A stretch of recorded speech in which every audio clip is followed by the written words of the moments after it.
Hello everyone, this is Ruchi and welcome back to this channel. Today in this session we are going to continue with exercise 9.1 of chapter 9 some applications of trigonometry. Okay?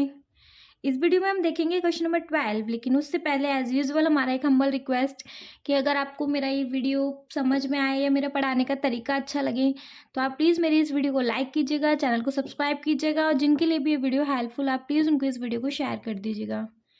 चलिए देखते हैं question number 12। Question number 12 है हमारा from the top of a 7-meter high building, the angle of elevation of the top of a cable tower is 60 degree and the angle of depression of its foot is 45 degree. Determine the height of a tower. Okay? इसमें एक चीज़ आ रही है angle of depression. अभी तक हमने angle of elevation पढ़ा है, लेकिन अब इसमें क्या है, एंगल ऑफ डिप्रेशन। मैंने इंट्रोडक्शन वीडियो में भी बताया था कि अगर एक ऑब्जर्वर खड़ा है, ठीक है, चलो एक बार फिर समझा रही हूँ, और यहाँ एक ऑब्जेक्ट है, तो ऑब्जर्वर की ऑब्वियस सी बात है ना, पैरों से तो नहीं देखेगा, यहाँ उसकी आंखें होंगी। यहाँ से अगर वो किसी ऑब्जेक्ट के टॉप को दिखता है और ये हमारा हो गया हॉरिजॉन्टल लाइन, ये तो सेम रहता है ना, ये हमारी हॉरिजॉन्टल लाइन है, ये हमारा लाइन ऑफ साइट था। तो हॉरिजॉन्टल लाइन और लाइन ऑफ साइट के बीच में जो एंगल बन रहा था टॉप के लिए, वो क्या था हमारा, एंगल ऑफ एलिवेशन। रिमेंबर, थोड़ा याद करो, मैंने ये बताया था इंट्रोडक्शन वीडियो में, लेकिन अगर आपको नहीं याद आ रहा है तो आप प्लीज़ मेरी इस चैप्टर की इंट्रोडक्शन वीडियो चेकआउट करो, आपको समझ में आ जाएगा। ठीक है, एंगल ऑफ एलिवेशन हो गया। एंगल ऑफ डिप्रेशन क्या था, वो अगर उसके टॉप को ना देख के, मतलब ऊपर ना देख के अपने से, वो उस अगर एक ऑब्जेक्ट यहाँ है ना, एंगल ऑफ डिप्रेशन होता है अगर उस ऑब्जर्वर को हॉरिजॉन्टल लाइन के नीचे देखना पड़ रहा है। तो अगर वो यहीं से ऊपर से देखेगा ना, यहाँ से अगर वो नीचे देख रहा है, हॉरिजॉन्टल लाइन हमारी यही है, इसके अगर नीचे देख रहा है तो ये हमारा क्या हो गया, angle of depression. Angle of elevation में ऑब्जर्वर ऊपर दिखता है टॉप पर किसी ऑब्जेक्ट के, और एंगल ऑफ डिप्रेशन में वो हॉरिजॉन्टल लाइन के नीचे दिखता है। ठीक है, बस थोड़ा सा यही डिफरेंस है, बाकी और ऐसे इसमें टफ कुछ नहीं है। चलिए क्वेश्चन करेंगे तो समझ में आ जाएगा, है ना। चलिए क्वेश्चन पे देखते हैं। क्वेश्चन है the from the top of a 7 metre high building, एक बिल्डिंग है 7 मीटर हाई, नेमिंग करते चले hand to hand. A B है इसका नेम, 7 मीटर हाई है। The angle of elevation of the top of the cable tower is 60 degree. एक हमारा cable tower है, दोनों है तो ग्राउंड पर ही है ना। यहाँ से जो एंगल ऑफ एलिवेशन बन रहा है वो कितने का है, 60 डिग्री का। ये हमारा हॉरिजॉन्टल लाइन होगा, ठीक है, ये है 60 डिग्री का। इसको नेमिंग कर दें C D and E. And the angle of depression of its foot, उसके टॉप पर तो एंगल ऑफ एलिवेशन बना था 60 डिग्री का, लेकिन एंगल ऑफ डिप्रेशन उसके फुट पर बन रहा है कितने का, 45 डिग्री का। तो यहीं से बनेगा एक एंगल ऑफ एलिवेशन 45 डिग्री का, ठीक, सॉरी 45 डिग्री का। Okay, determine the height of the tower, ये हमें पूरी हाइट निकालनी है। ठीक है, समझ में आया। आप 1-2 बार इस वीडियो को देखो, 1 से 2 बार खुद से ट्राई करो, समझ में आ जाएगा। देखो, पहले मैं कुछ चीज़ क्लियर कर दूं। पता होगा आपको, अगर 2 पैरेलल लाइन है और उनके बीच में एक ट्रांसवर्सल लाइन है, तो ये एंगल हमारा इक्वल होता था इस एंगल की। क्यों? क्योंकि ये दोनों वर्टिकली अपोजिट एंगल्स थे, है ना।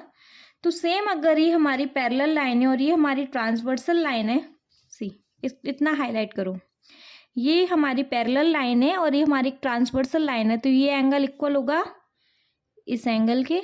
ये चीज़ क्लियर है ना। अगर ये एंगल 45 डिग्री का है तो ये एंगल भी 45 डिग्री का होगा। ये चीज़ तो क्लियर हो गई।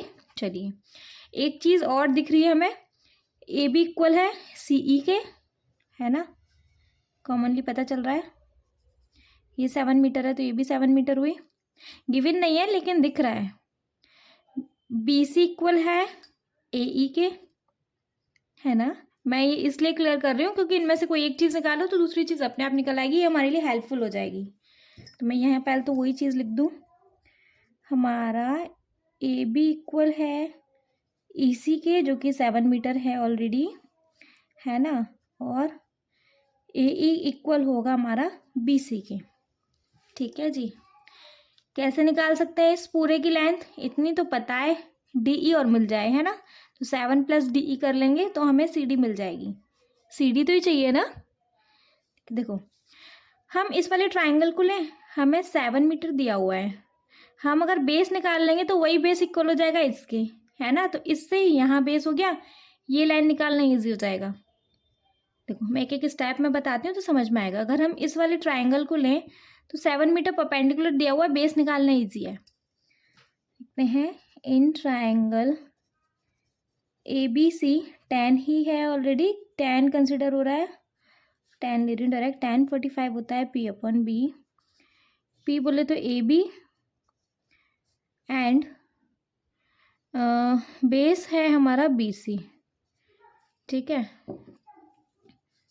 tan 45 की वैल्यू होती है 1, ए बी है हमारा 7, बी सी कुछ है नहीं, क्रॉस करेंगे तो 7 = बी सी।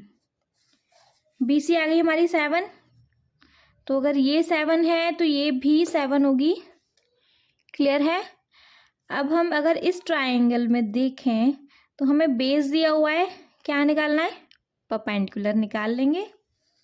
लेंगे now in triangle A E D, tan 60 = P/B। P है हमारा डी ई और बेस है हमारा ए ई। ठीक है, tan 60 की वैल्यू होती है √3 और डी ई है हमारा कुछ नहीं, ए ई है हमारा 7, क्रॉस करेंगे तो 7 √3 = डी ई। डी ई आ गया, हमें क्या चाहिए था? C D. तो सी डी में सी डी क्या हो जाएगा? सी डी है हमारा C E plus E D. C E plus E D = C D होता है पूरा। सी ई की वैल्यू है हमारे पास ऑलरेडी 7, ई डी की या डी ई की वैल्यू निकल के आई हमारे पास 7 √3, 7 कॉमन ले लेंगे, क्या आएगा? 1 + √3। ठीक है, 1 + √3 या 3 √3 + 1 बातें की है, 2 + 1 भी कर लो, 1 + 2 भी कर लो, होना 3 ही है। ठीक है, सो ये था हमारा क्वेश्चन नंबर 12।